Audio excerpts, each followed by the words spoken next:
बंधु कोई भरोसा नहीं है कि कब दयानिधि किस पर रीझ जाए। बड़ा ही सुंदर कथा आता है। परीक्षित जी महाराज कहते हैं कि महाराज हमने सुना है बैकुंठ की कथा आती है श्रीमद् भागवत कथा। सुखदेव जी महाराज कहते हैं हाँ परीक्षित, एक समय की बात है जो है सारे ग्वाल बाल, जब क्या हुआ इधर नंद बाबा जी को छुड़ा कर आए। नंद बाबा जी का महाराज यादाश्त गायब नहीं होता। सारे वृतांत को बताए ये तो स्वयं नारायण ही है। तो आज सभी लोग जय जयकार करने लगे नारायण भगवान के, कृष्ण की जय जयकार करने लगे और कहे कि देखो कृष्ण एक बात बताओ, मैंने सुना है कि भगवान जो है बैकुंठ में रहते हैं, तो क्या अपने बैकुंठ में हम सभी लोगों को भी ले चल सकते हो? आज जब ग्वाल बाल इस प्रकार से कहें तो भगवान कहे क्यों नहीं, यदि आप सबके बैकुंठ की इच्छा है तो बिल्कुल चलिए आप सभी लोगों को बैकुंठ का दर्शन कराते हैं। तो आज जो है भगवान कृष्ण कहते हैं काम करो, जितने भी ब्रजवासी हैं सभी को बुला लो। आज जिस प्रकार से भगवान राम जी महाराज गुप्तार घाट पे खड़े हैं और कह रहे हैं सारे अवधवासियों को बुला लीजिए, फिर चलते हैं बैकुंठ को। महाराज सारी अयोध्या की प्रजा जितनी थी सब लोग एकत्रित हो गए, लेकिन भगवान राम जी जब देखते हैं चारों तरफ निगाह घुमाकर तो हनुमान जी महाराज कहीं नजर नहीं आ रहे हैं। और जब हनुमान जी महाराज को नहीं देखे तो लक्ष्मण से पूछे, लक्ष्मण जी ये बताओ ये हनुमान जी कहाँ है? तो आज लक्ष्मण जी भी कह रहे हैं प्रभु मुझे भी नहीं पता है कहाँ है वो। कहते हैं एक काम करो जाओ ढूंढो देखो कहाँ है वो। और आज हमारे अनंत बलो हनुमान जी महाराज सरयू तट पर बैठकर बड़ा ही सुंदर संकीर्तन करते हैं। क्या सीता राम सीता राम सीता राम सीता राम सीता राम सीता राम सीता राम सीता राम भज मन राम प्यारे राम सीता राम सीता राम भज मन राम प्यारे राम सीता राम सीता राम सीता राम सीता राम सीता राम सीता राम सीता राम सीता राम सीता राम भज मन राम प्यारे राम सीता राम सीता राम भज मन राम प्यारे राम सीता राम सीता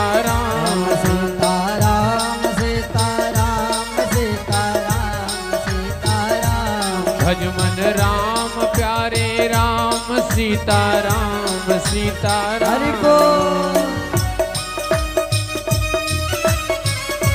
बोले हनुमान जी महाराज की जय हो।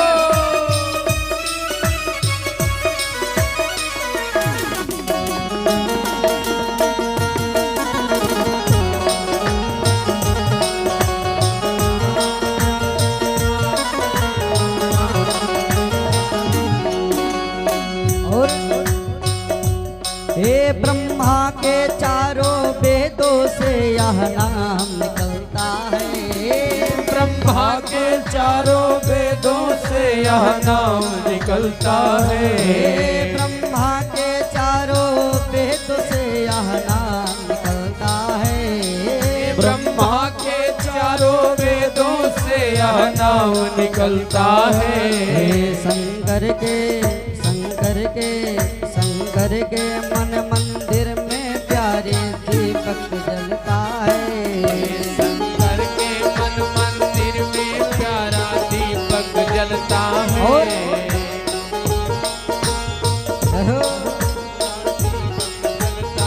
हे नारद जी के बीड़ा से निकले प्यारे। नारद जी जब बीड़ा को बजाते हैं उससे भी क्या निकलता है? श्रीमन नारायण राम राम। तो आज जो है भगवान कहते हैं, हे नारद के बेड़ा से निकला है यही है सुंदर नाम सीताराम राम सीताराम सीताराम भज मन राम प्यारे राम सीताराम सीताराम ओ भज मन राम सीताराम सीताराम जय सीताराम सीताराम सीताराम सीताराम सीताराम सीताराम सीताराम सीताराम जय सीताराम। तो आज बंधु हमारे अनंत हनुमान जी महाराज सरयू तट पर बैठ कर बड़ा ही नाम संकीर्तन कर रहे हैं। लक्ष्मण जी आए देखे कहे अरे भैया आप जानते नहीं हो? नहीं प्रभु मुझे नहीं पता है, क्या बात है? ये सभी लोग बैकुंठ को जा रहे हैं। अच्छा तो मैं क्या करूं? तो कहे आपको प्रभु ने बुलाया है। आज हनुमान जी महाराज जाते हैं और जब राम जी दर्शन करते हैं कहते हैं धन्य हैं आप हनुमान जी महाराज, आपके बिना मैं कैसे जा सकता हूँ बैकुंठ? आज जब हनुमान जी महाराज से कहते हैं ये महाराज सभी लोग सारे अयोध्या वासी बैकुंठ को चल रहे हैं और आप भी चलिए बैकुंठ को। लेकिन हनुमान जी महाराज क्या कहते हैं? प्रभु मैंने सुना है बैकुंठ में सब प्राप्त हो जाता है, लेकिन जो यहाँ पर बैठकर ताली बजा रहे हैं और अपने मुख से भगवान नाम संकीर्तन कर रहे हैं, जो यहाँ बैठकर कथा श्रवण कर रहे हैं, ये बैकुंठ में भी महाराज नहीं मिलता है। आज हनुमान जी महाराज कहने देखे बैकुंठ में सब मिल जाएगा, लेकिन एक कथा मिलने वाली नहीं है। और हनुमान जी महाराज किसके भूखे? राम कथा सुनबे को रसिया। यदि कहीं भी कथा होने लगता है तो सर्वप्रथम हनुमान जी महाराज अपनी आसन जमा लेते हैं। तो देखो प्रभु ऐसा है, आप जाइए जो है और मैं अपनी अयोध्या में यहाँ आपका कम से कम गुणगान करने को तो मिलेगा। आज जो है वैसे उसी प्रकार उसी प्रकार आज जब नारायण सारे ग्वाल बाल महाराज तैयार हो गए हैं तो बैकुंठ को लेकर जाते हैं। और जो है जब बैकुंठ में लेकर जाते हैं तो वहाँ क्या सिस्टम है? वहाँ की महाराज महिमा बड़ी भारी है। भगवान नारायण चतुर्भुज रूप में वहाँ पर दिखाई पड़ रहे हैं। किस पे? शेषनाग पर विराजमान है। और महाराज बैकुंठ में जो जाता है उनके भी चार चार हाथ हो जाते हैं। तो आज जब ग्वाल बाल वहां पर पहुंचे तो कहे भैया राम राम। तो आज कोई वहां पर राम राम कहने वाला नहीं मिला, क्योंकि बैकुंठ को जो जाते हैं वो स्वयं सिद्ध हो जाते हैं। तो आज जो है आपस में बात करें कि यहाँ पर कोई इससे अच्छा तो अपना ब्रज ही था, कम से कम राम राम राधे राधे तो बोलते थे सभी लोग। यहाँ पर तो कोई किसी से बोलना ही नहीं चाहता है। तो आज प्रभु से फिर से प्रार्थना कर रहे हैं ग्वाल बाल कि देखो प्रभु, अरे वहाँ है, कम से कम आपसे हम बात तो करते हैं, कृष्ण कन्हैया के साथ भोजन तो करते हैं, और यहाँ हमारा शेषनाग विशाल, आप भी चतुर्भुज में विराजमान विशाल। तो ऐसे आनंद मुझे बैकुंठ का नहीं चाहिए। आज जब इस प्रकार से कहते हैं तो फिर भगवान सभी को बैकुंठ से ब्रज लेकर आते हैं। बोले गोविंद भगवान की जय। अब बंधु आगे बड़ा ही सुंदर महारास लीला का प्रसंग आता है। कहते हैं भगवान के उस दिव्य ईश्वर स्वरूप के दर्शन करने के बाद सुखदेव जी महाराज कहते हैं दिव्य, आइए हम सब लोग महारास में प्रवेश करते हैं। ऐसे भगवान ने रास किया। भगवान पिता रात्रे शरदोत्फुल्ल मल्लिका विचारन्तो मनश्चक्रे योगमायामुपस्थिता। बंधु, ब्रज में जितने भी गोपियां हैं भगवान की परम भक्त थी और सभी का स्नेह भगवान के प्रति अति होता था। लेकिन आज क्या होता है, जब भगवान जो है काफी दिन देखे कि कोई गोपियां नहीं आई, तो आज उन व्रजमाओं के लिए जो है स्वयं भगवान नारायण संकल्प करते हैं। कहते हैं कि जो है काफी दिन हो गए दर्शन नहीं हुआ, तो चलो हम ही दर्शन करते हैं। और आज जो है बंधु इस इच्छाएं से भगवान जो है नीचे आते हैं और ब्रजमाओं में विहार करने का जागृत होता है उनका मन। तो देखते हैं अब तक कोई गोपियां उनका मिली नहीं है और आज गोविंद का मन बड़ा ही उत्कंठा हो रहा है कि किसी गोपियों का दर्शन हो जाए। आज जो है योग माया कृपा शक्ति किशोरी श्री राधा रानी जी का स्मरण करके भगवान आज बड़ी प्यारी सी गोपियों के कान में महाराज धुन को पड़ती है, सुंदर सा बांसुरी बजाते हैं आज भगवान। और उस बांसुरी के तान को जो भी सुनता है वो मुग्ध हो जाता है महाराज, उसको सुध बुध ही नहीं रहती। ऐसी तान को जब बांसुरी के सुनते हैं, आज जब भगवान बांसुरी को प्रारंभ किए हैं बजाना, तो आपस में जो मानव लोग थे परस्पर प्रेम बढ़ गया उनका। महाराज जितने वृक्ष थे जो है आपस में एक दूसरे डालियां पर झुकने लगे हैं।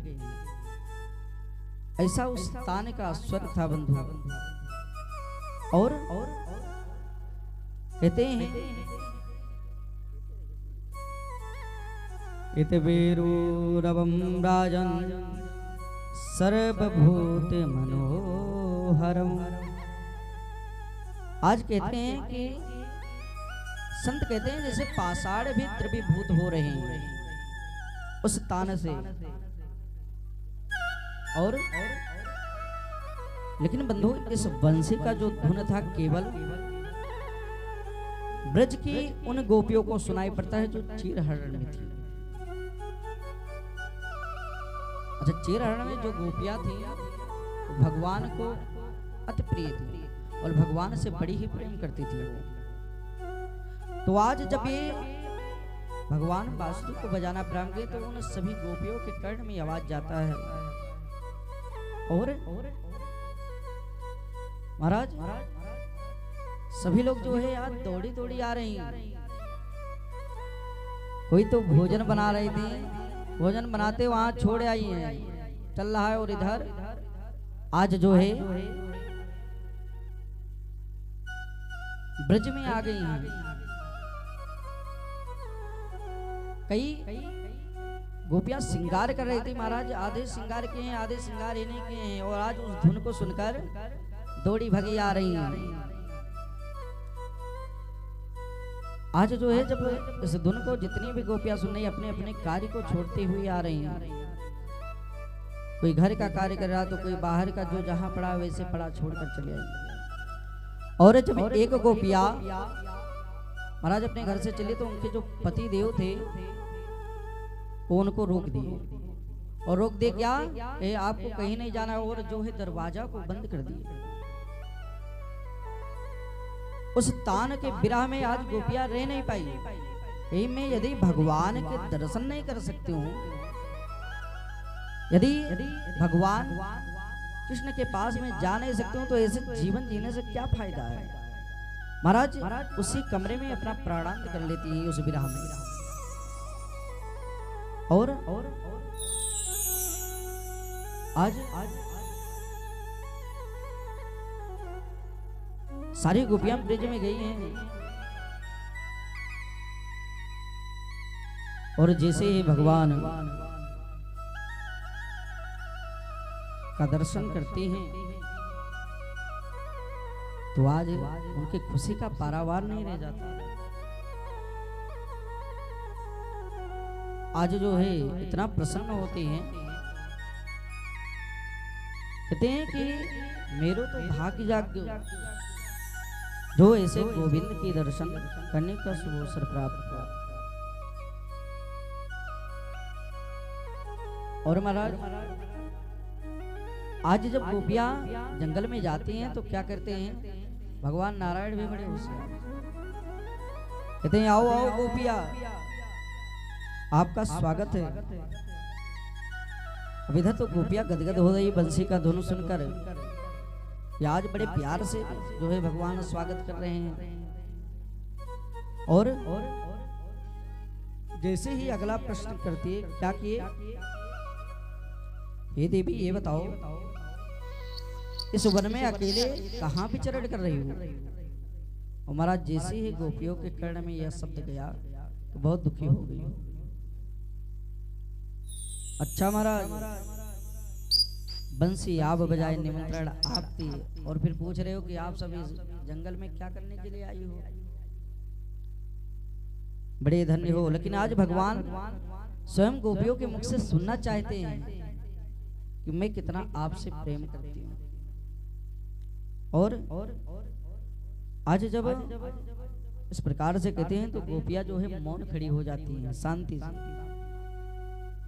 और भगवान तो उनके पीछे पड़े हैं, कहलवाना चाहते हैं कि बताओ क्या कारण है। अच्छा अच्छा, हमें लग रहा है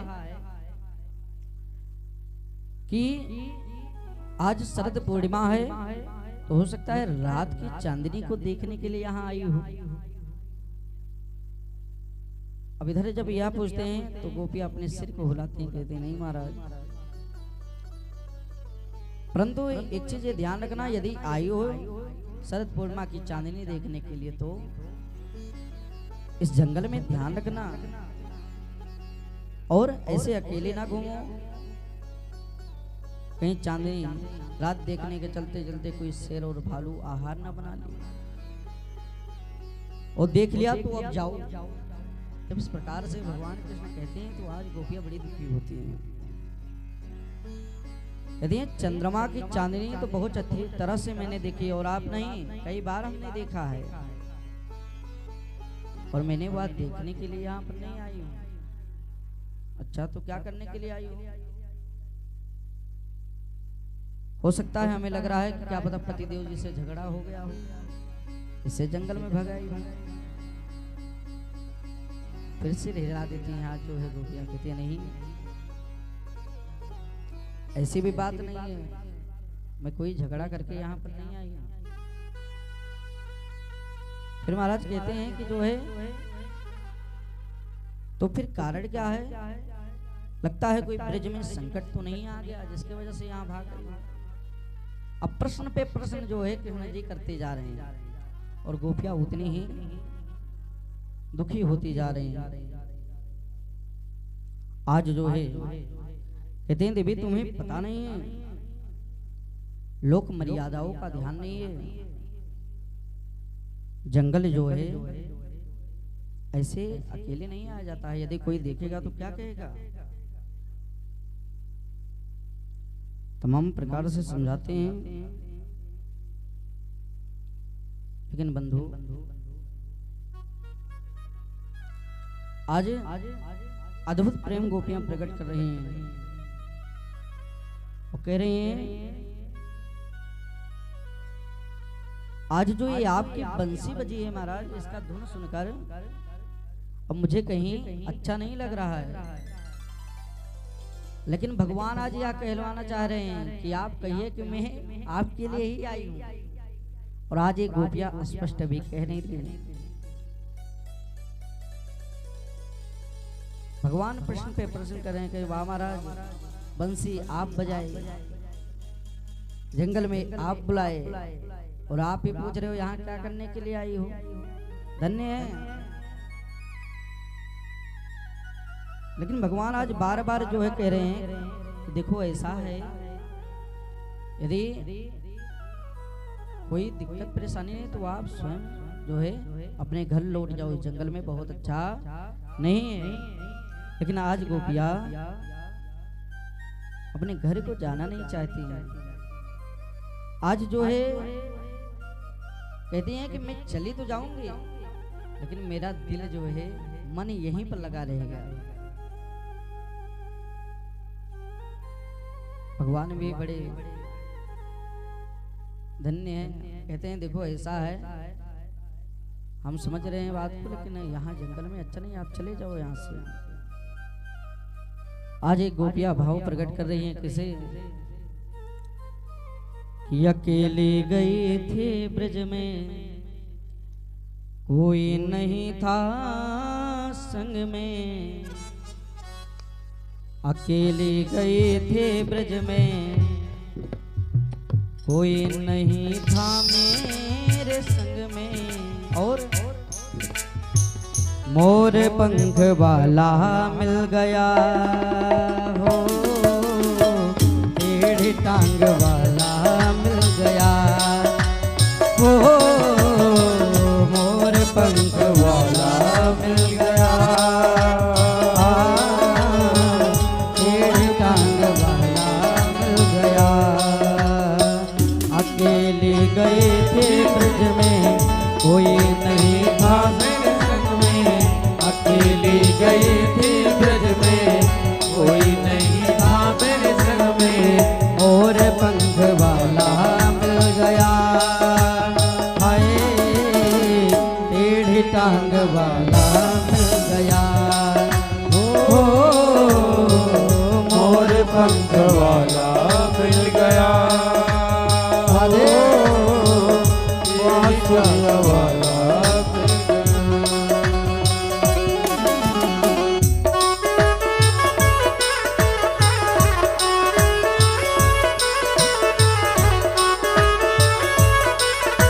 बड़े प्रेम से तालियों का सेवा देते हरि को।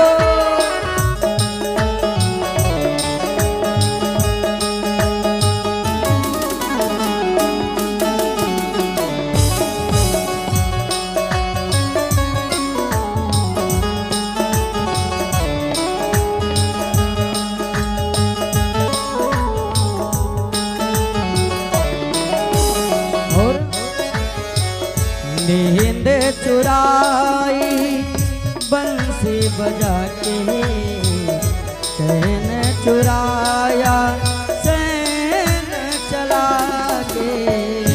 नींद चुराई बंसी चला के, चैन चुराया बंसी बजा के। नींद चुराई बंसी बजा के, सैन चुराया नैन चुरा के।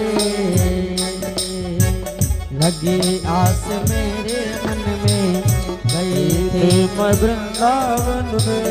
लगी आस मेरे मन में, गई थी मैं वृंदावन में। बांसुरी वाला मिल गया हो, टेढ़ी टांग वाला मिल गया हो, बांसुरी वाला मिल गया। हरि बोल, टेढ़ी टांग वाला मिल गया।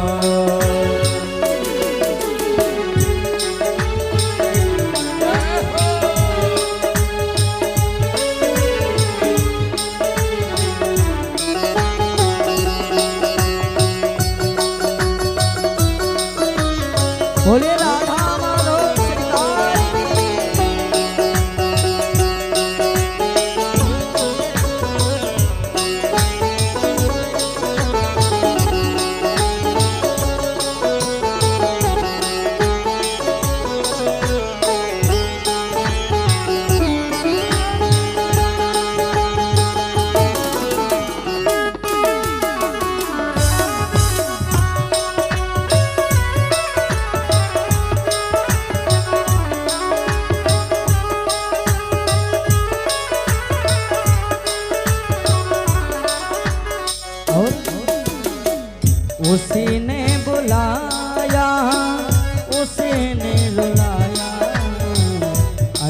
ऐसा सलोना श्याम मेरे मन भाया, उसी ने बुलाया उसी ने रुलाया, ऐसा सलोना श्याम मेरे मन भाया, उसी ने बुलाया उसी ने रुलाया, ऐसा सलोना श्याम मेरे मन भाया, मेरी बाकी चाल देखे मेरा मुकुट भी देखा, मेरी बाकी चाल देखे मेरा मुकुट भी देखा, टेढ़ी टांग वाला मिल गया, ओ मोर पंख वाला मिल गया,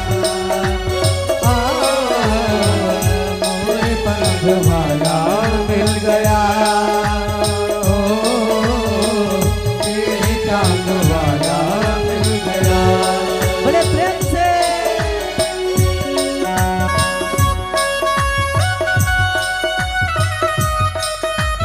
जय हो।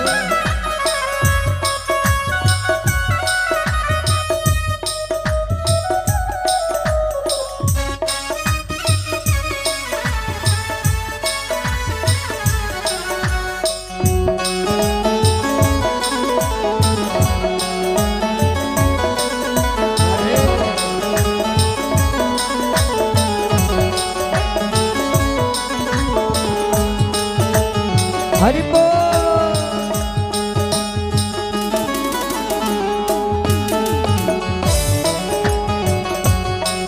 बड़े प्रेम से तालियों का सेवा देते हुए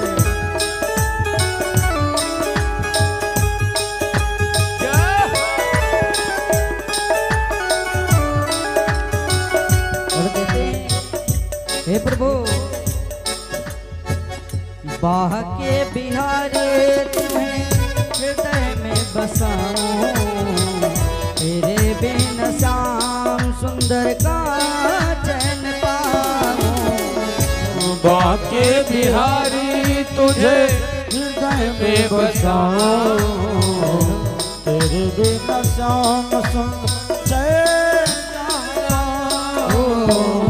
बाह के बिहारी तुम्हें हृदय में बसाऊं, तेरे बिन श्याम सुंदर का चैन पाऊं, बाके बिहारी तुझे हृदय में बसाऊं, तेरे बिना श्याम सुंदर का चैन पाऊं। लगन लगी तन मन में ढूंढे रहे निधवन में, लगन लगी तन मन में ढूंढ रहे मधुवन में, मोर पंख वाला मिल गया, ओ टेढ़ी टांग वाला मिल गया, ओ और पंख वाला मिल गया, टेढ़ी टांग वाला मिल गया, मोर पंख वाला मिल गया, टेढ़ी टांग वाला मिल गया, और पंख वाला मिल गया, टेढ़ी टांग वाला मिल गया, टेढ़ी टांग वाला मिल गया, टेढ़ी टांग वाला मिल गया। बोले मोर पंख भगवान की जय हो। बंधु आज गोपियां कह रही हैं कि प्रभु आपने ही बुलाया है और आपकी ही याद धुन सुनकर मैं इस जंगल में आई हूं। आज जो है भगवान उपदेश देना चाहते हैं, ज्ञान देना चाहते हैं बंधु कि देखो ऐसा है, मैं किसी को पकड़ता हूं तो इतना आसानी से पकड़ता भी नहीं हूं, और जब पकड़ लेता हूं तो छोड़ता भी नहीं हूं। आज सर्वप्रथम गोपियों की परीक्षा ले रहे हैं कि देखें कहां तक क्या कह सकती हैं, क्या भाव है हमारे प्रति। आज जो है बंधु, कहते हैं कि जिस प्रकार से जब भात पकता है, देखे होंगे चावल आज के डेट में, अब तो नाम चेंज हो गया है भैया। अब तो जो है, पहले क्या होता था, पहले के जमाने में जो आज चावल कहते हैं उसे भात कहा जाता था। अच्छा, सत्यता यदि उसका रूप सही देखा जाए तो भाई वो भात ही है। जब तक ना बनाओ जब तक तो चावल। भाई यदि नहीं बना है, मान लीजिए आप धान लेकर आए हैं, धान को कुटाते हैं तो उससे क्या निकलता है? हाँ, चावल। और जब आप खाने के लिए मांग रहे हैं तब भी क्या कह रहे हैं? चावल दीजिए। तो आप एक विचार कीजिए कि भाई यदि ऐसे घटना एक जगह घट गई, पंडित जी थे जो कि भूख लगी थी, कहीं ऐसा है देखिए जो आपके पास यथासंभव दाल चावल इत्यादि की व्यवस्था हो पाए उसको दे दीजिए। जजमान भी पुराने ओल्ड मॉडल, जजमान कहे ठीक है महाराज, चावल की कमी नहीं है, यहाँ बोरिया भरी हुई हमारे यहाँ। तो क्या किए, एक थाली में दाल जो है मटर का बढ़िया ला कर रख दिए और चावल ला कर रख दिए। अब पंडित जी कहे ये क्या लाए हैं? महाराज आप चावल मांगे थे। हाँ, मैंने चावल ही मांगा था। तो भाई चावल ही तो लाए हैं। तो देखिए, कहते हैं नाम जैसा जहां पर प्रभाव हो वैसा नाम लेना चाहिए। और बंधु, भात की विशेषता क्या है? भात की विशेषता ये है कि जब वो बनता है तो एकदम गल जाता है। और आज भगवान कहना चाहते हैं कि जो हमारे लिए अपने इस मन से काम क्रोध मद लोभ को त्याग देता है, एक भात की तरह निर्मल हो जाता है बंधु, जिसको यदि कोई कुछ कह दे तो उससे भी कोई फर्क नहीं पड़ता है। ऐसे भक्त को मैं स्वीकार करता हूँ। आज जब भगवान इस प्रकार से बताते हैं, आज गोपिया कहते हैं देखो प्रभु आपकी बड़ी ही परिभाषा हमने सुनी, जब से आए हूं तब से सुन ही रही है।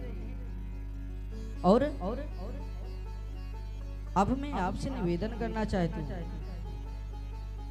कि भूख लगी तब तो पावे। गोपिया ने कहा सरकार यदि आपको भूख लगी हो तो कहो, भात में ही मैं खिला दूं आपको। कहते नहीं, भूख मुझे नहीं लगी है। आज तमाम प्रकार से गोपिया कह रही है बंधु। और आज भगवान सिर्फ एक ही शब्द कह रहे हैं कि लौट जाओ यहाँ से। लेकिन जब जानेंगे ये भाई गोपियां मानने वाली नहीं है तो भगवान ने स्वीकार कर लिया है बंधु। और अपनी बंसी बजाकर आज जो है सभी के चित्त को चुरा लिए हैं। आज उन गोपियों के साथ भगवान स्वयं रास रचाने लगे हैं। ऐसा शुभ अवसर आया बंधु कि रसो वे सह रसो ह्रोयम लब्ध्वा नंदी भवदे। वह परमात्मा रस स्वरूप जो है उनके दिव्य अलौकिक अभौतिक अप्रतिक रस को जिसने रस स्वादन किया महाराज, सारे सुध बुध उनके हो जाते हैं। आज जो है गोपियों का मनोरथ भगवान पूर्ण करते हैं। और प्रभु भी अच्छी तरह से परीक्षण करके देख लिए कि जब गोपियां सभी परीक्षा में पास हो गई तो आज भगवान भी बड़ा ही सुंदर गोपियों का रस स्वादन करा रहे हैं। रास की मंगलमय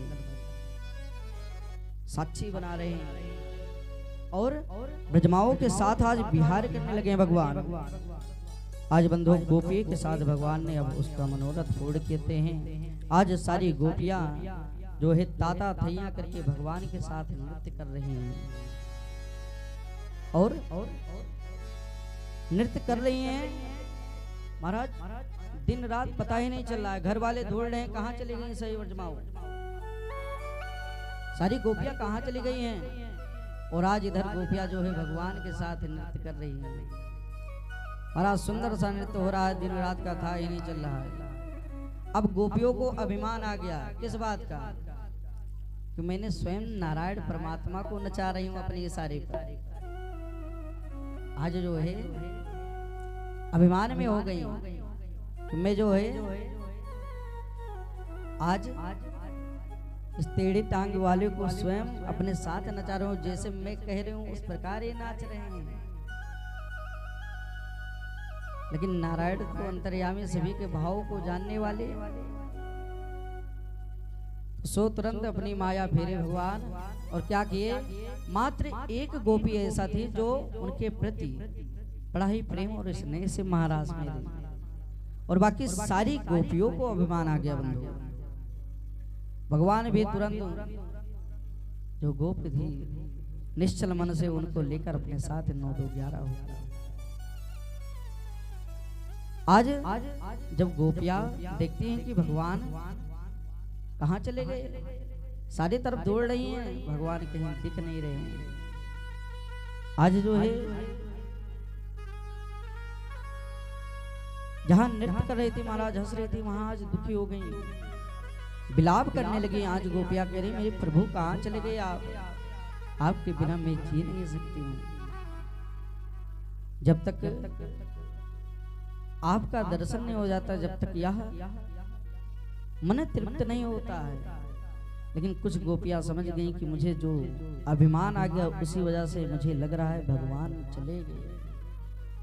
फिर देखती हैं तो उसमें जो है एक गोपियां भी नहीं है। तो आज उस गोपियों को कह रही हैं कि हमें लग रहा है यही लेकर गई है कहीं, भगवान को यही गोपियां कहीं लेकर गई। आज चारों तरफ देख रहे हैं लेकिन कहीं बंधु मिल नहीं रहे हैं। और आज सभी तरह देख रहे हैं लेकिन कहीं दिख रहे हैं। आज कामदेव भी स्वयं लज्जित हो गए हैं। और महाराज कामदेव अपनी पूर्णतः पांचों बार चलाकर प्रयास किए, लेकिन आज नारायण के ऊपर काम का एक भी असर नहीं पड़ा। और तभी से भगवान का नाम क्या पड़ा, अच्युत। बोले अच्युत भगवान की जय हो। बंधु कामदेव भी पराजित होकर आज वापस लौट गए। और कहते हैं वही कामदेव जो है द्वारका में आकर जो है, जब कामदेव की श्रीमती जी,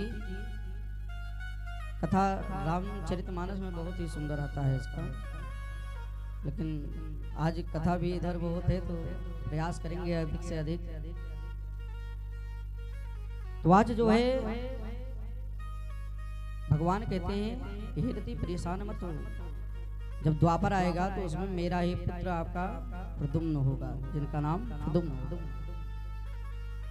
आज बंधु दर्शन के लिए सभी लालायित गोपियां दोबारा दौड़ रही हैं आज भगवान को।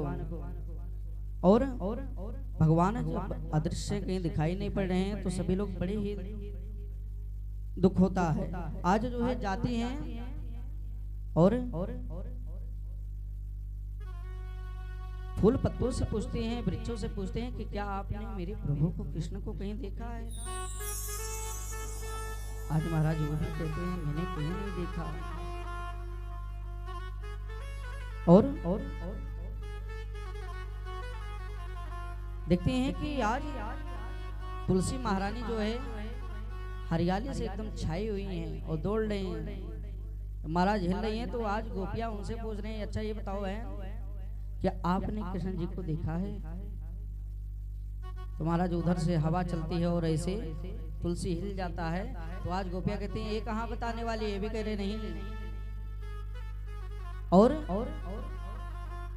महाराज इसकी प्रेम तो इतना है कि नारायण जो है जब तक साथ में तुलसी ना हो जब तक भोजन भी ग्रहण नहीं करते हैं। तो भला ये सौतन कैसे बताने वाली। आगे बढ़ते हैं, पृथ्वी से पूछते हैं कि आपने तो सभी को देखा है और अच्छा ये बताओ आप कहाँ हैं, जो है आप कृष्ण को देखे हैं। भाई जब हिरण्याक्ष ने पृथ्वी का हरण कर लिया तो कौन लेकर आए? भगवान ही तो लेकर आए थे। तो कहते हैं प्रियतमा आप भी हो एक प्रकार से, तो ये बताओ आपने क्या मेरे कृष्ण जी को कहीं देखा है?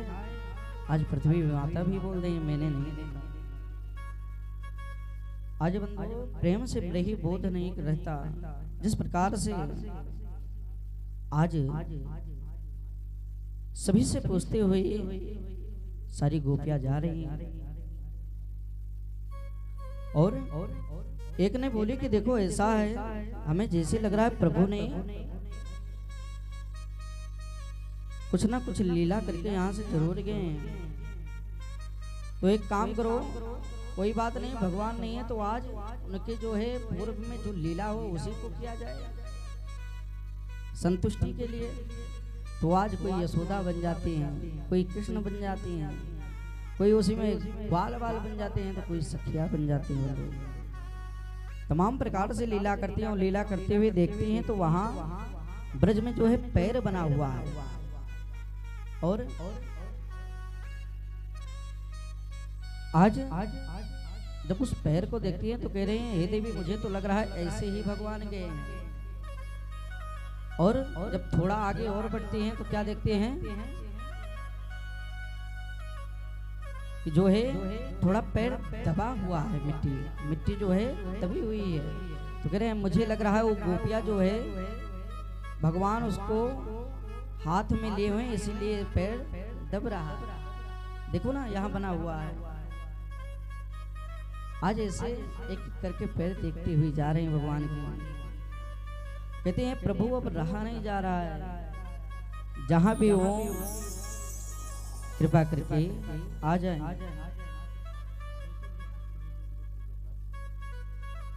आज स्पृहा होने लगी बंधु। आज कहते हैं कि जो उनके साथ गोपियां गई हैं और कोई और दूसरा नहीं, सुखदेव जी महाराज कहते हैं साक्षात हमारी राधा रानी है साथ में। और क्या हुआ कि जब कथा प्रारंभ की तो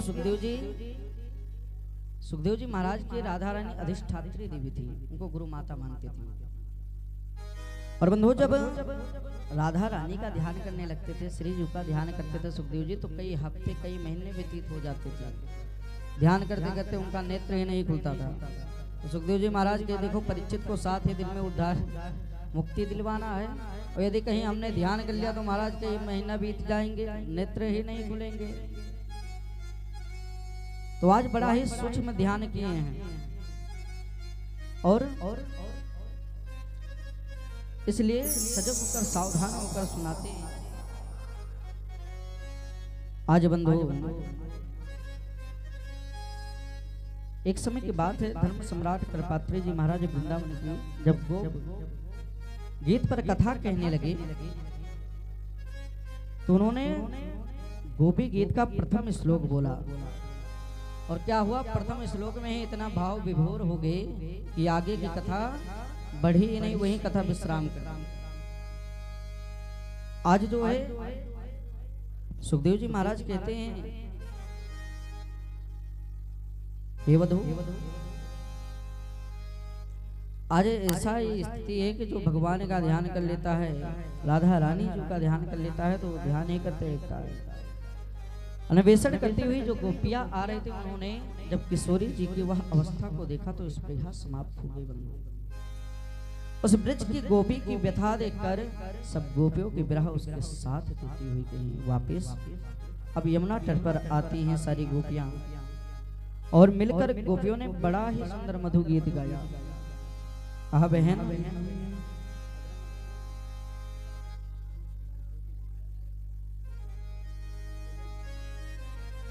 तो आज जो है बंधु गोपी गीत को गाते हैं, जो कि यह गीत कनक मंजरी छंद से, तथा इस गीत का नाम क्या है, गोपी गीत। और श्रीमद् भागवत कथा में गोपी गीत में आज जो है बड़ा ही सुंदर गोपियां अपने मनोभाव को कह रही हैं कि नाथ अपनी कृपा जो है हम सभी लोगों को पर बनाए रखिए। और कहते हैं हे माधो, चाहे जहां पर आप हों, आपके बिना जो है रहा नहीं जा रहा है। मेरा यही एक निवेदन है, यही एक इच्छा है कि आप जहां भी हों आज जो है गोपी गीत बड़ा ही सुंदर दृष्टांत देती हुई कह रहे हैं,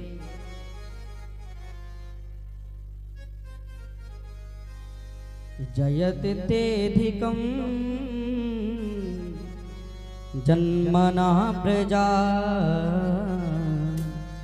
श्रयत इंद्रा स्वासदत्रे जयत तेधिकं जन्मना प्रजा श्रयत इंद्रा स्वासदत्रे दायत दृश्यतां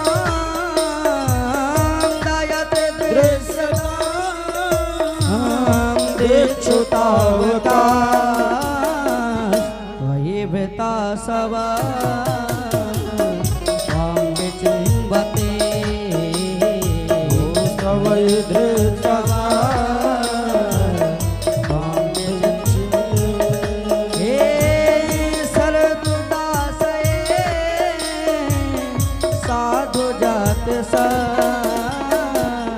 सरस जोतर प्रेम का दशा, सरस जोतर प्रेम का दशा। हाँ सूरत नाथ ते, सूरत नाथ ते असुर दास का वरद विघ्न तो देह किम बधा, वरद विघ्न तो देह किम बधा। हाँ विष जलाशया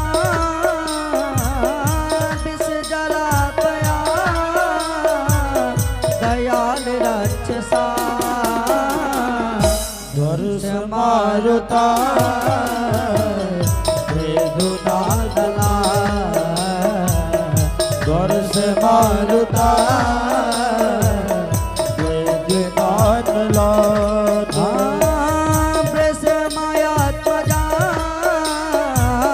ब्रह्मयात्मजा स्वतो भया सब देवया रक्षिता मोहो सब देवया रक्षिता मोहो। न खलु गोपिका न खलु गोपिका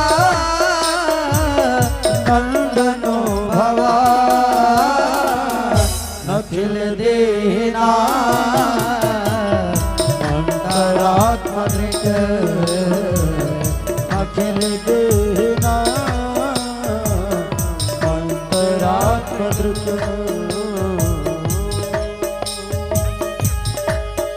ओ विखन सार्थ तो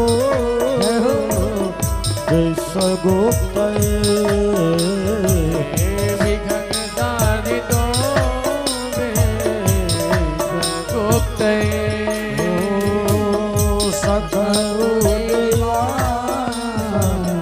स्वात्मतांकुले सखुदेवा स्वात्मतांकुले राधे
शिरस देना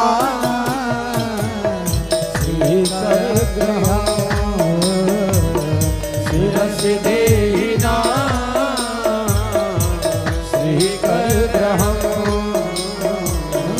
ब्रज जन ब्रज जन पीरयो सीता विजय जन स्वया दो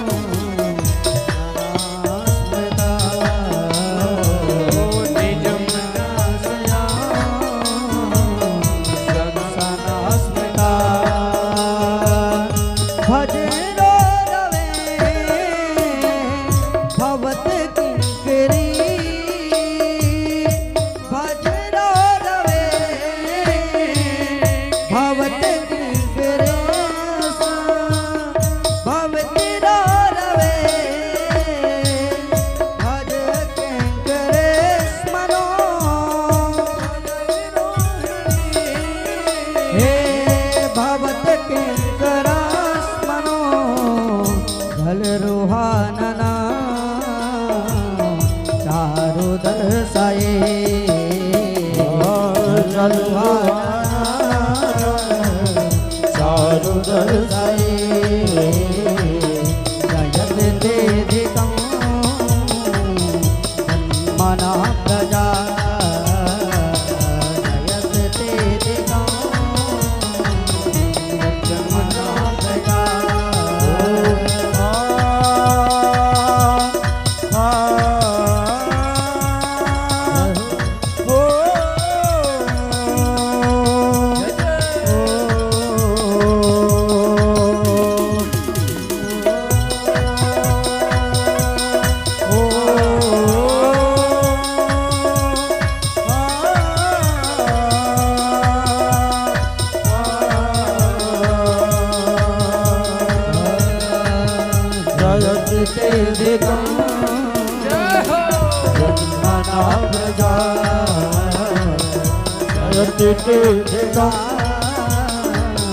जन्मना गया अयत दृश्यता दुष्टतावता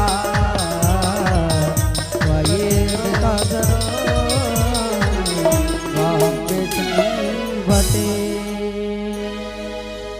बोली राधा माधव सरकार के जय हो। आज बंधु जो है बड़ा ही प्यारा दिव्य गीत गोपियों कहती हैं। प्यारे जब से आप ब्रज में पधारे हैं तब से ब्रज भूमि की महिमा बैकुंठ से भी अधिक हो गई है और अब तक लोग बैकुंठ भाग रहे थे और जब से आप इस ब्रज में आ गए तब से अब लोग ब्रज में आने लगे और आपके दर्शन के लिए तो बड़ी लंबी कतार लगती है महाराज। वृंदावन में जब जाएंगे आप तो देखेंगे इतनी बड़ी बड़ी लाइन लगी रहती है महाराज कि जब 2-2 3-3 घंटा इंतजार करें तब जाके दर्शन भगवान का होता है और बड़ी आपकी कृपा है। आज जो है तुम्हारी इस निष्ठुरता को देखकर तो लगता है कि यशोदा मैया कि कितनी स्नेह में वात्सल में करुणा में दया में और उनका जो है तुम ऐसे निष्ठुर बेटा हो जो महाराज यदि कोई एक कलश एक मटकी मांग ले मक्खन तो 4 मटकी ला कर देती है। उन्हीं के पुत्र आप ऐसे आज इस प्रकार से कह रही हैं और बंधु ये भीतर से समझ नहीं पा रहे हैं कि भगवान हमारे प्रति कितना स्नेह है कितना प्रेम करते हैं। आज इस बात का उनको था नहीं है। आज जो है कहते हैं कि भगवान ऐसे रास रचाए हैं ऐसी अद्भुत भगवान की रास लीला है जो कि उस रास में सारी देवियां आ गई हैं महाराज ब्रजभूमि और उस रास में पुरुष वर्ग का आना वर्जित था। मात्र एक पुरुष वर्ग में स्वयं नारायण कृष्ण जी वहां थे, बाकी सारी स्त्रियां, कोई पुरुष वहां उस रास में नहीं जा सकता था। आज जो है बंधु देखते हैं तो सुखदेव जी कि शब्द शैली तो देखो, जैसे प्रसंग होता है वैसे शब्द की छटा होती है। आज उस महाराज में महाराज कंधिया की श्याम छटा देखकर वेज गौरांगी गोपनाएं दामिनी की तरह दमक रही हैं। और आज सारे एकत्रित हो गए। कहते हैं जिस प्रकार बालक अपने प्रतिबिंबों के सामने नाचते समय सर्वथा निर्विकार रहता है, क्योंकि सब उसे प्रतिबिंब कहते हैं, ऐसे ही परमात्मा बिंब है और जीवान आत्मा जो है प्रतिबिंब है अपनी ही प्रतिबिंबता के सामने। आज ब्रजगामों जो है भगवान के सामने रास मंडल कर रही है और उसी रास में मैया आज पार्वती भी आ रही है।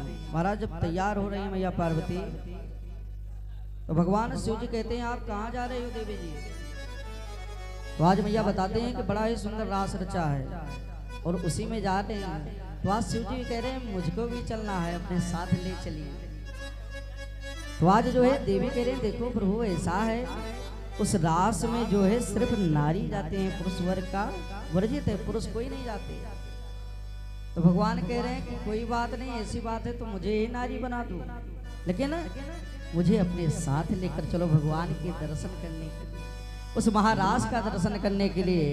आज जो है शिव जी हमारे स्वयं नारी का रूप धारण कर लिए महाराज। एक बार श्री भोले भंडारी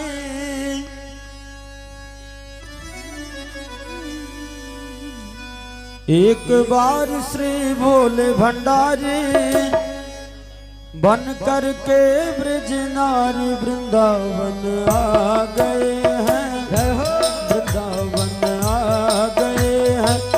एक बार श्री भोले भंडारी बन करके ब्रज नारी वृंदावन आ गए हैं, वृंदावन आ गए हैं।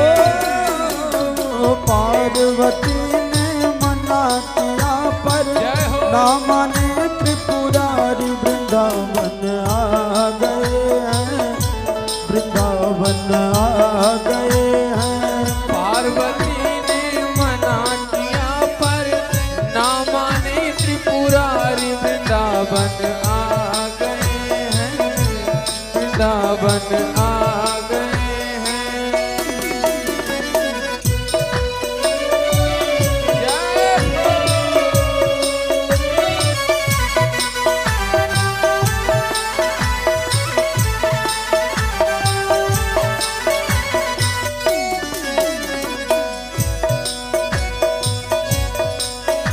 ओ पार्वती से बोले मैं भी चलूंगा तेरे संग में। पार्वती से बोले मैं भी चलूंगा तेरे संग में। राधा संग श्याम नाचे मैं भी नाचूंगा तेरे संग में। राधा संग श्याम नाचे मैं भी नचूंगा तेरे संग में। हरे रास रचेगा जय हो रास रचेगा ब्रज में भारी, हमें दिखा दो प्यारी वृंदावन आ गए हैं, वृंदावन आ गए हैं। रास रचेगा ब्रज में भारी, हमें दिखा दो प्यारी वृंदावन आ गए हैं, ब्रज में आ गए हैं।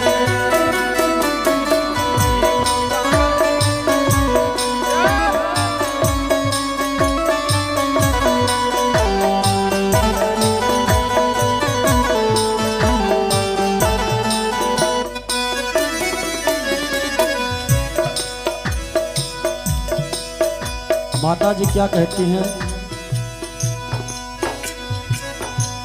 ओ मेरे भोले स्वामी कैसे ले जाऊं अपने संग में। ओ मेरे भोले स्वामी कैसे ले जाऊं अपने साथ में ओ श्याम के सिवा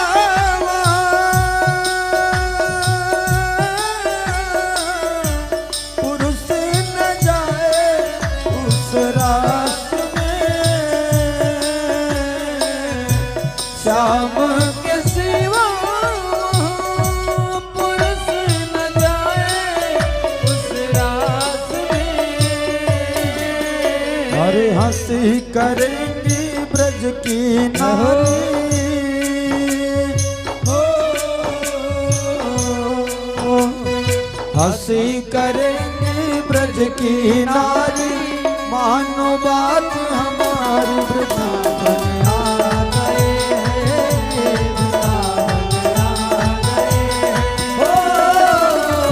हंसी करेंगी ब्रज की नारी मानो बात हमारी वृंदावन आ गए हैं, वृंदावन आ गए हैं। एक बार श्री भोले भंडारी बन के ब्रज नारी वृंदावन आ गए हैं, वृंदावन आ गए हैं।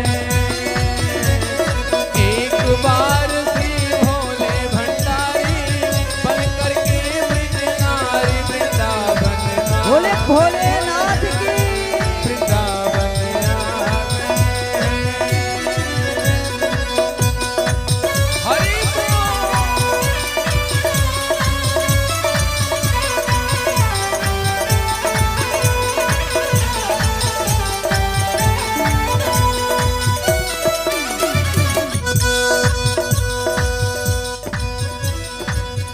ओ ऐसा बना दो मुझे कोई न जाने इस राज को। ऐसा बना दो हमें कोई न जाने इस राज को। अरे मैं हूँ सहेली तेरी ऐसा बताना ब्रजराज को। मैं हूँ सहेली तेरी ऐसा बताना ब्रजराज को।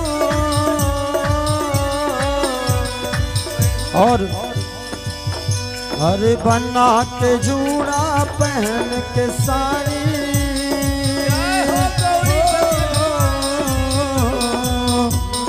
बना के जूड़ा पहन के साड़ी चाल चले मतवारी ब्रज में आ गए हैं, वृंदावन आ गए हैं। बना के चूड़ा पहन के साड़ी चाल चले मतवारी ब्रज में आ गए हैं, वृंदावन आ गए हैं। एक बार श्री भोले भंडारी बन करके ब्रज नारी वृंदावन आ गए हैं, वृंदावन आ गए हैं। ओ पार्वती ने मना किया पर ना माने त्रिपुरारी वृंदावन आ गए हैं, वृंदावन आ गए हैं। पार्वती ने मना किया पर ना माने त्रिपुरारी वृंदावन आ गए, वृंदावन आ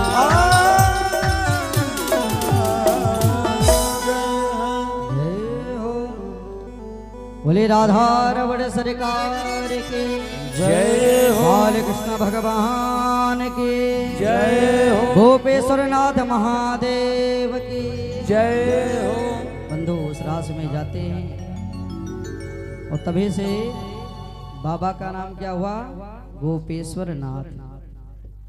तभी से बाबा का नाम गोपेश्वर नाथ पड़ गया। आगे बंधु भगवान लीला करते हुए सुदर्शन शंखचूड़ का उद्धार करते हुए आगे बढ़ते हैं। आगे अष्टकासुर का उद्धार करते हैं। अब इधर महाराज बड़ा ही सुंदर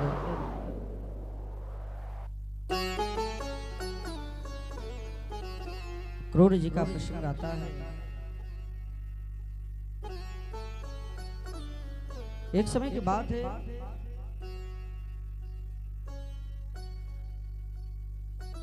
नारद जी महाराज आते हैं कंस के पास। कंस बड़ा ही स्वागत करता है नारद जी का, और बड़ा ही आतिथ्य को स्वीकार करके बड़ा है पूजन पाठ करके नारद जी का कहता है, धन्यवाद गुरु जी जो आप पधारे, बड़ी ही कृपा हुई आपकी। नारद जी को उच्च आसन दिए।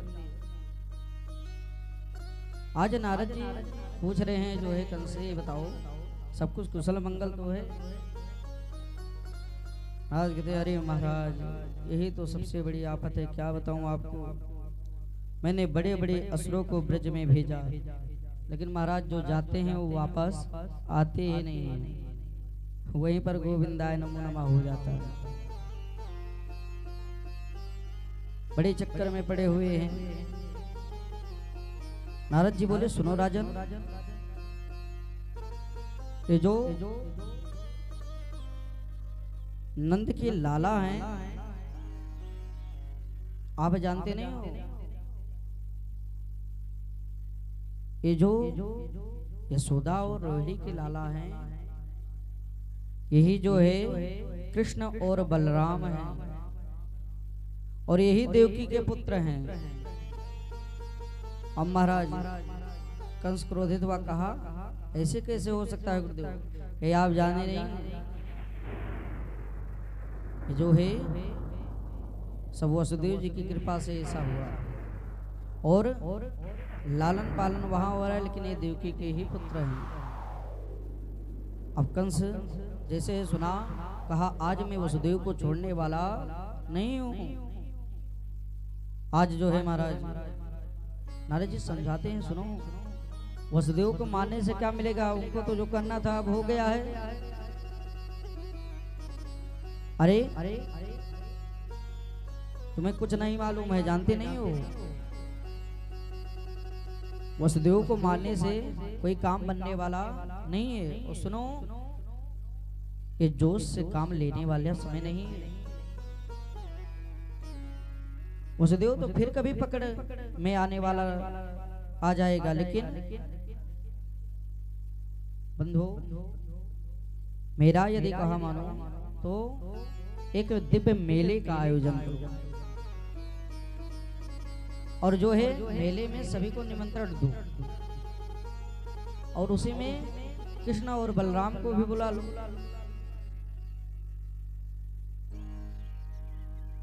नारद जी कहे जब इस प्रकार तो कंस बोला, हाँ गुरुदेव ये बात तो आपकी बहुत बढ़िया लगी। आज तक आपने जो भी बताया है वह हमारे कल्याण के लिए ही बताया है। आज नारद जी ने कहा, ठीक है भैया अब मैं जा रहा हूं, और हमारी शुभकामनाएं आपके साथ हैं। कंस ने तुरंत बड़े बड़े असुर को बुलवाया, आदेश दिया कि जाओ वसुदेव और देवकी को पुनः बंदी बनाकर बंदी गृह में डाल दे, और मैं पहले कृष्ण को देखूं, बाद में इनसे निपटूंगा। अब विचार करें कृष्ण को कैसे बुलाया जाए, जरा सोचने वाली बात है। तब तक महाराज केसी नाम का एक दैत्य था, कहा महाराज परेशान न हो, एक बार मुझे मौका दो। कंस बोला, अच्छा भाई तुम्हें भी मौका दिया जाए, जाइए। आज कैसे दैत्य चल पड़ा और यमुना तट पर क्रीड़ा करते हुए गोविंद को खा जाने के लिए घोड़ा बनकर जैसे मुंह फाड़ कर दौड़ा तो भगवान तुरंत अपने मुष्ट का बांध कर पूरे हाथ से मुंह में मार दे महाराज किसी का एक ही मुक्के में वो गोविंदाय नमो नमः। कंस ने तुरंत निर्णय लिया कि अब कृष्ण बलराम को लाने के लिए एक काम किया जाए, अक्रूर जी को भेजा जाए।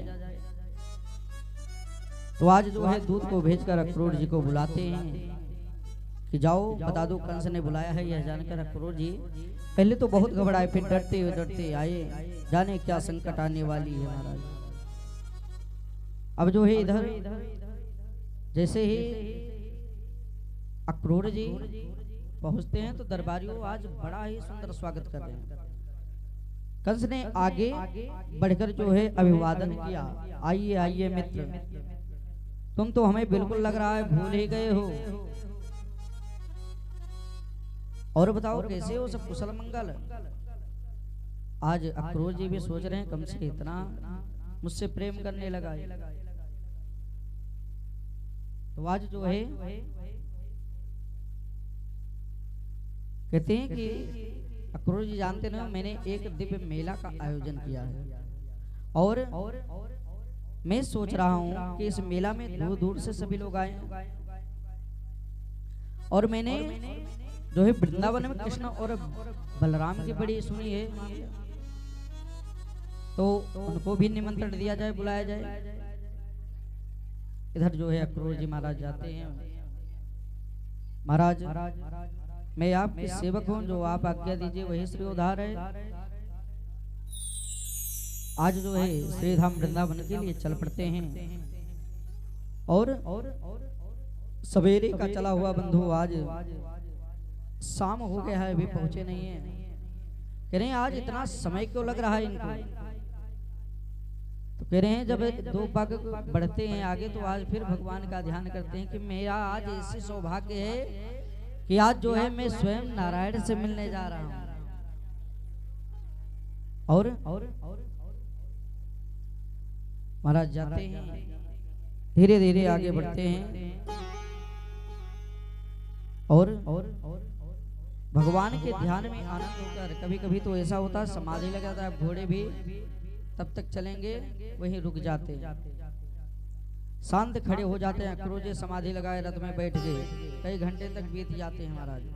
जब होश आता है तो घोड़े हाँकते हैं और फिर जहाँ 4 कदम चलते हैं फिर समाधि लग जाता है। सुबह से शाम हो गया, परीक्षित महाराज कहते हैं सूर्यास्त हो गया है वृंदावन में पहुंचते पहुंचते, जबकि मथुरा से वृंदावन कोई बहुत ज्यादा दूरी नहीं है, पैदल भी जावे तो ज्यादा 2 घंटा लगता है और आज रथ से जा रहे हैं, इतना समय लगा। आज जो है भगवान धीरे धीरे बढ़ते हैं आगे, विचार करते हुए। गोदोहन का बेला हुआ, दोनों हाथ से दोहनी है और दोनों भैया गलबहियां डाले हुए हैं। कन्हैया श्याम वर्ण पीताम्बर लहरा रहा है, उद्धव जी का गौर वर्ण नीलांबर लहरा रहा है।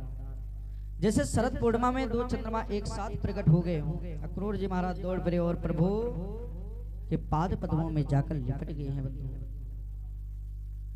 आज प्रेमाश्रो से भगवान के पाद पद्मों का प्रक्षालन करती है।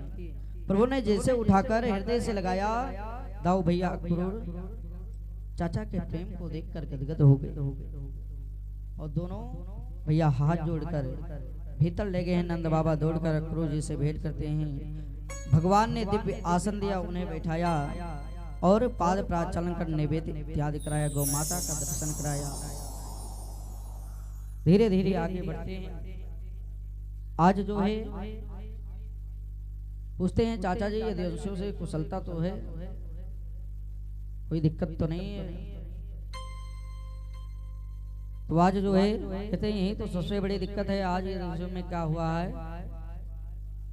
जो है कैंसर जैसा पैदा हो गया है महाराज। और अक्रूर जी ने कहा ठीक है, कहा गोविंद, इस बीमारी का इलाज करवाने के लिए अब समय आ गया है, विलंब न करें। आज सारा षड्यंत्र को चुपचाप समझा देते हैं। भगवान हंसकर बोले चाचा जी, मामा जी ने यदि हमें याद किया है तो पहुंचेंगे जरूर। और इधर सुंदर सा रथ तैयार होता है। आज जो है जब गोपियां समाचार पाती हैं कि गोविंद प्रातः काल जो है कृष्ण चला जाएगा, तो आज सारी गोपियां दुखी हो गई और आज सारी गोपियां दुखी होकर कह रही हैं, जा तो रहे हो कन्हैया लेकिन ऐसा ब्रिज तुम्हें कहीं नहीं मिलेगा, और ना ऐसा कहीं पर लताएं मिलेंगी। आज जब इस प्रकार से कहते हैं, सारी गोपियां जो है विरह करती हैं बंधु। आज भगवान रथ पर बैठकर चल देते हैं।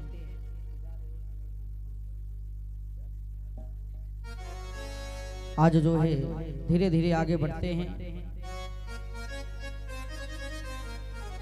और प्रातः काल नंद बाबा बैलगाड़ी अपने वृद्ध ग्वाल बालक के साथ मथुरा को प्रस्थान कर गए। आगे क्या होता है, अक्रूर के रथ में बैठने लगे कि गोपियां धैर्य की बांध टूट गई महाराज, सारी दुखी हो गई, रथ को घेर लिए। आज भगवान ने कहा कि कोई बात नहीं, बस ज्यादा नहीं, 2-4 दिन के अंदर में आ जाऊंगा। वादा करके आज भगवान चल देते हैं और वायु के वेग की तरह रथ को दौड़ाते हैं। भयंकर धूल उड़ी, जब तक धूल आकाश में छूती रही तब तक उसी रथ को निहारती रही आज गोपियां। मानो माधव जी से रथ को ब्रज गोपियों से मान भी मथुरा चला गया। वो आगे बढ़ते हैं और जब रास्ते में जाते हैं तो देखते हैं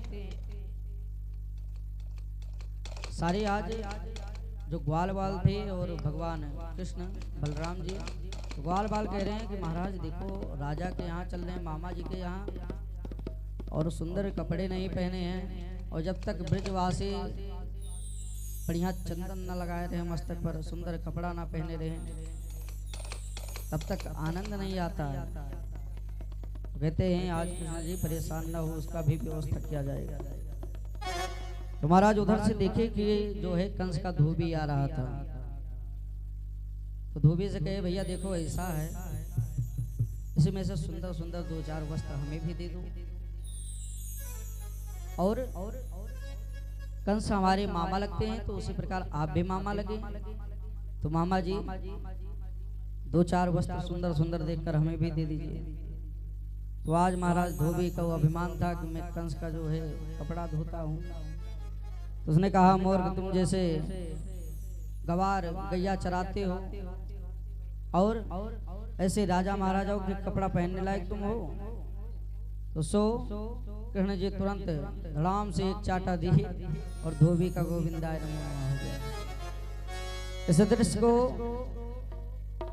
जो दर्जी थे वो देख लिए थे, महाराज सारे कपड़ा को पहन लिए। तो कपड़ा जब पहन लिए तो भाई अब यदि दूसरे का कपड़ा पहन लिया जाए तो या तो टाइट पड़ेगा या एकदम ढीला पड़ जाएगा। तो आज सारे सखा जब कपड़ा पहन लिए हैं तो इतना ढीला है कपड़ा कि सभी लोग हाथ से पकड़े हुए हैं, एक तरफ पकड़े हैं, दूसरी तरफ जा रहे हैं। प्रभु कहे इसका भी व्यवस्था बनाना पड़ेगा। दर्जी देखता है सामने से कि आ रहे हैं, तो आज प्रभु जो है, दर्जी ने कहा कि प्रभु ये बताओ, यदि आप कहो तो ये कपड़ा आपका सही कर दूं, फिट कर दूं। कहते बहुत सुंदर भैया। आज जो है दर्जी सारे कपड़े को लेकर सीता है सुंदर सा। उधर से जो है बंधु, उधर से जो है सुंदर सुंदर वस्त्र सभी लोग फिट बढ़िया पहन लिए। इसके बाद आगे बढ़ते हैं। तो आगे जब बढ़े तो कहते हैं आपको इनाम दिया जाए, भाई कपड़ा सिला है बड़ा ही सुंदर। तो कहते हैं दर्जी भैया बताओ क्या आपको इनाम दिया जाए। तो आज दर्जी कहता है प्रभु बस आपकी ऐसे ही कृपा बनी रहे, बाकी मुझे कुछ नहीं चाहिए। तो भगवान ने आशीर्वाद दे दिया कि जाओ, ऐसी ही कृपा बनी रहेगी आपके ऊपर। और महाराज आज जितने का कपड़ा नहीं रहता है उतना सिलवाई देना पड़ता है, ये भगवान की ही कृपा है। आज एक दर्जी जी को देख लीजिए, चाहे जिसको, भले वो छपरे में दुकान रखे, लेकिन घर को जवाब देखेंगे महाराज तो डेली 2000 कहीं नहीं जाना है भगवान के पास। उन्हीं की कृपा है, द्वापर में वो आशीर्वाद खाली नहीं जा रहा है। आज यदि आप 300 का कपड़ा ले लीजिए और लेकर जाइए, कह दीजिए कुर्ता एक सिलवाना है, तो कहेंगे महाराज 500 लगेगा। अगर बढ़िया सिलवाना है महाराज तो 500 देना पड़ेगा, उसमें कम नहीं हो सकता है भाई, देना पड़ेगा। सिलवाना है तो देना ही पड़ेगा। आगे बढ़ते हैं तो अब सारे ग्वाल बाल कह रहे हैं कि बस एक ही कमी रह गई है, क्या? चंदन की अब कमी रह गई। यदि चंदन मिल जाता तो आनंद आ जाता है। और हम सभी जो है ब्रजवासी हैं, तो ब्रजवासी माला के बड़े शौकीन होते हैं। कहते हैं माला और चंदन दोनों की व्यवस्था हो जाती, फिर क्या पूछना था, चलते वहां आनंद ही आ जाता। तो आज जैसे ही मथुरा में प्रवेश करने लगे हैं तो एक सुदामा नाम के एक माली रहता था, जो कि भगवान का परम भक्त था। आज कहते हैं मेरा अनन्य भक्त है, इसी के बहाने चलो कम से कम उसको दर्शन भी दे देते हैं। भगवान आज सुदामा माली के यहाँ पहुँचते हैं और दर्शन देते हैं। आज सुदामा माली जितने माला रखे हुए थे सभी को दे दिए हैं महाराज, और एक सुंदर सा माला बनाकर भगवान के गले में पहना दिए हैं। और आगे बढ़ते हैं तो देखते हैं जो है कुबड़ी आ रही थी, तो उसको जब देखे तो महाराज जो 3 जगह से टेढ़ी थी। तो आज जब कृष्ण भगवान देखते हैं तो कहते हैं हे विश्व सुंदरी, हे सुंदरी तुम कहाँ जा रही हो? और इस शब्द को जब आज कुबड़ी सुनती है तो महाराज प्रसन्न हो जाती है कि मुझे कोई सुंदरी बोला, जो कि मैं 3 जगह से टेढ़ी हूं। आज जब पीछे निहारती हैं तो हमारे भगवान वहां खड़े रहते हैं, कृष्ण जी। कहते हैं ये बताओ आप क्या लिए हुए हो? तो कहे महाराज मैं चंदन लगाने के लिए जो है प्रति दिवस कंस के यहाँ जाती हूँ, और ये हाथ में चंदन है। प्रभु ने सोचा बड़ा ही सुंदर संयोग है, सारे ग्वाल बाल बढ़िया चंदन लाल पीला लगाकर पूरे माथे पर टेक लेते। और इधर भगवान कहते हैं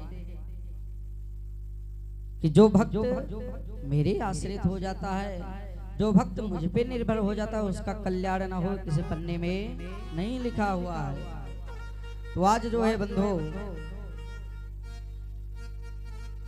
जब चंदन लगा देते भगवान प्रसन्न हो जाते हैं। प्रसन्न होकर आज बुढ़ी के पास जाते हैं। दाऊ भैया कहते हैं वाह भैया बड़ा ही सुंदर जोड़ी है। सारे ग्वाल बाल भी हंसने लगे, बड़ा ही मनोहर झांकी है। सो भगवान ने तुरंत पकड़कर महाराज एक ही जैसे हस्त कमल को लगाए हैं, तेनको जैसे ही महाराज आज विश्व सुंदरी बनकर जहां 3 जगह से टेढ़ी थी आज सीधी हो गई। आज कहते कंस की दासी सौरंधी जो कि बड़ा ही सुंदर दिव्य नारी में परिवर्तित होती है। उसके बाद आगे को बढ़ते हैं। आगे बढ़कर महाराज सब प्रसन्न हो जाते हैं बड़े ही मस्ती के साथ। जितने भी मथुरा में उद्योगपति व्यापारी थे वो सभी लोग आज देखते हैं ग्वाल बाल भगवान आ रहे हैं, जो है कंस के भांजा आ रहा है तो इलायची और लीवान खिला रहे हैं। जो भी खाना चाहें आपके लिए दुकान फ्री है। आज सभी लोग मस्ती के साथ खाती हुई जा रहे हैं। और आगे जब बढ़ते हैं तो महाराज जगह जगह पर स्वागत होता है उनका। जब परिचय निकल रहा है कि जो है इनके भांजे हैं तो सभी लोग स्वागत कर रहे हैं भाई। आगे बढ़े दिव्य सभागार में पहुंचे तो जहां भगवान परशुराम द्वारा प्रदत्त कंस का बहुत बड़ा विशाल धनुष रखा हुआ था।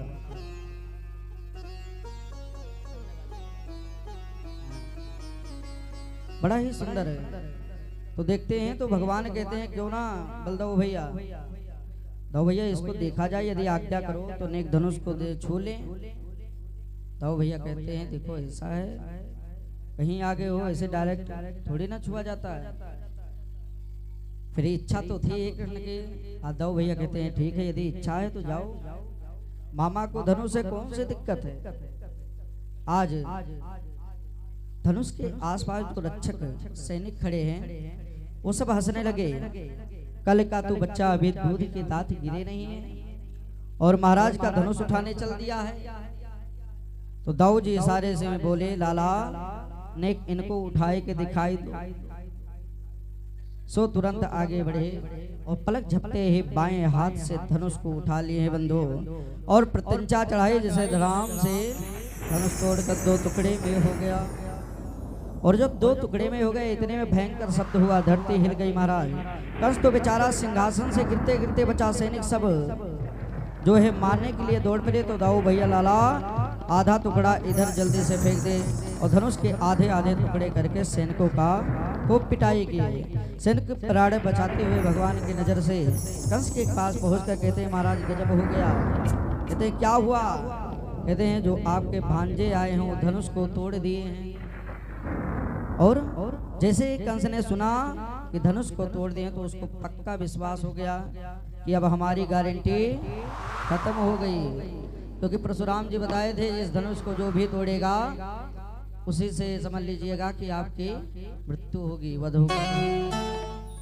तो आज समझ गए कंस जी कि अब मेरा भी समय आ रहा है।